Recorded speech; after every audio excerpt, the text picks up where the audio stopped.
दोस्तों, संत रामपाल जी महाराज यह नाम आज किसी पहचान का मोहताज नहीं। संत रामपाल जी महाराज के हजारों और लाखों नहीं बल्कि करोड़ों की संख्या में भक्त हैं और वे सारी बुराइयां छोड़कर मर्यादा में रहकर भक्ति और साधना करते हैं। वर्तमान समय में संत रामपाल जी महाराज निर्दोष होते हुए भी जेल में हैं। आखिर कैसे एक महान संत को नकली और पाखंडी धर्मगुरुओं के कारण जेल में रहना पड़ता है? आखिर संत रामपाल जी महाराज की जेल जाने की असली वजह क्या है? आइए जानते हैं पूरी कहानी संत रामपाल जी महाराज की जुबानी।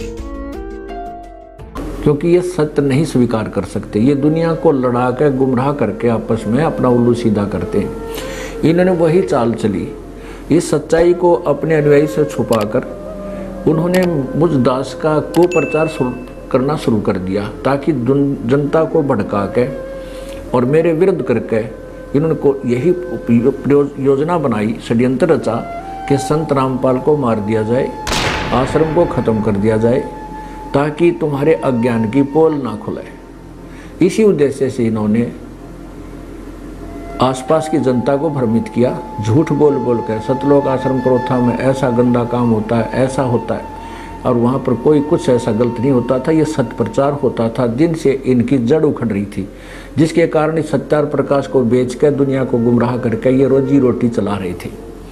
उससे दुखी होकर अपनी पोल को ख़त्म करने के बचाने के लिए इन्होंने मुझे मारने का षड्यंत्र रचा और 12 जुलाई सन 2006 को आक्रमण करवाया।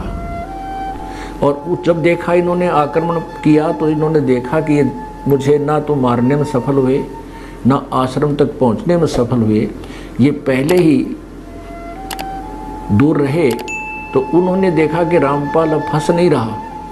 इन्होंने एक लड़के को स्वयं ही मारा गोली से और हमारे नाम मंडवा दिया, क्योंकि हरियाणा के मुख्यमंत्री श्री भूपेंद्र सिंह जी हुड्डा भी आर्य समाजी हैं। उनको इन्होंने भ्रमित कर दिया, गुमराह किया हुआ था, जिस कारण से उन्होंने इनका पक्ष लिया और मुझ पर और मेरे अनुयायियों पर झूठा आरोप लगा करके झूठा मुकदमा बनवा दिया, जबकि इन्होंने स्वयं ही वो मारा, इन्होंने आक्रमण किया।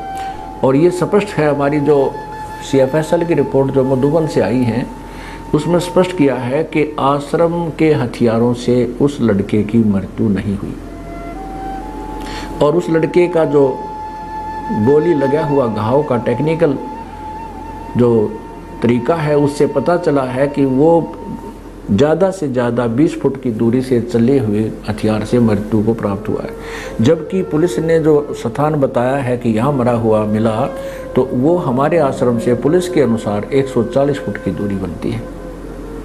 इससे सिद्ध है कि इन्होंने हमारे को फंसाने के लिए षड्यंत्र रचा था और उद्देश्य यही था कि इनके इस अज्ञान की, सत्यार प्रकाश के अज्ञान की, महर्षि जी के अज्ञान की पोल ना खुले। और हम निर्दोष हैं, सच्चाई और जनता के सामने कुछ दिनों में स्पष्ट हो जाएगी। तभी इन लोगों को कहीं मुंह दिखाने का स्थान नहीं रहेगा, ये लुकते फिरा करेंगे, वो दिन दूर नहीं है। सत साहिब।